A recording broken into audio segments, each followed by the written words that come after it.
ഇരുമ്പൻ പുളി, ഇലിമ്പിപ്പുളി എന്നൊക്കെ അറിയപ്പെടുന്ന ചീമപ്പുളി അച്ചാർ ഉണ്ടാക്കുന്നത് എങ്ങനെയെന്ന് നോക്കാം. ചാറോടുകൂടിയാണ് ഞാനിവിടെ അച്ചാർ ഉണ്ടാക്കുന്നത്. ഇഞ്ചി, വെളുത്തുള്ളി, പച്ചമുളക്, ഒരു കഷ്ണം കായം, വറ്റൽമുളക്. ഒരു പാത്രത്തിലേക്ക് ചാറിനുള്ള വെള്ളം എടുത്തിട്ട് അതിലേക്ക് ഈ കായത്തിന് ഇട്ട് കൊടുത്തിട്ട് തിളപ്പിക്കാൻ വെക്കാം. ചൂട് വെള്ളത്തിൽ കിടന്ന് കായം അങ്ങനെ വെന്തലിഞ്ഞ് വരട്ടെ. അപ്പോഴത്തേക്ക് ചട്ടി ചൂടാക്കി അതിലേക്ക് കടുവിടാം. ഇഞ്ചി, വെളുത്തുള്ളി, പച്ചമുളക്, വറ്റൽമുളകും കറിവേപ്പിലയും കൂടി ഇട്ട് കൊടുക്കാം. ശരീരത്തിലെ ഇൻസുലിൻ പ്രവർത്തനത്തെ നിരീക്ഷിക്കുകയും രക്തത്തിലെ പഞ്ചസാരയുടെ അളവ് നിയന്ത്രിക്കുകയും ചെയ്യുന്നതാണ് ഇലിമ്പിപ്പുളി. ഉയർന്ന രക്തസമ്മർദ്ദമുള്ളവർക്ക് പ്രകൃതിദത്ത പരിഹാരമായി ഇലിമ്പിപ്പുളി അറിയപ്പെടുന്നു. ഇഞ്ചി, വെളുത്തുള്ളിയൊക്കെ ഒന്ന് മൂത്തുവരുമ്പോൾ അതിലേക്ക് മുളകുപൊടിയും മഞ്ഞൾപ്പൊടിയും ഇട്ട് കൊടുക്കാം.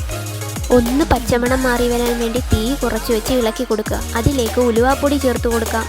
ആവശ്യത്തിനുള്ള ഉപ്പ് ചേർത്ത ശേഷം നമ്മൾ മുമ്പേ അലിയിച്ചു വെച്ച കായത്തിൻ്റെ വെള്ളം അതിലേക്ക് ഒഴിച്ചു കൊടുക്കണം. ഇനി തീ ഓഫ് ചെയ്ത ശേഷം ചീമപ്പുളി ഇട്ട് കൊടുക്കാം.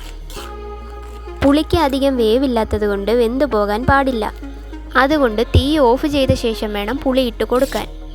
വെള്ളം ചേർത്ത് ചാറോടുകൂടി ഇടുന്നത് കൊണ്ട് ഇതിനെ ഫ്രിഡ്ജിൽ സൂക്ഷിച്ചാൽ മതിയാകും. കേടാകാതെ ഇരിക്കും. ഇതിനെ ഉണക്കി സൂക്ഷിക്കാനും പറ്റുന്നതാണ്.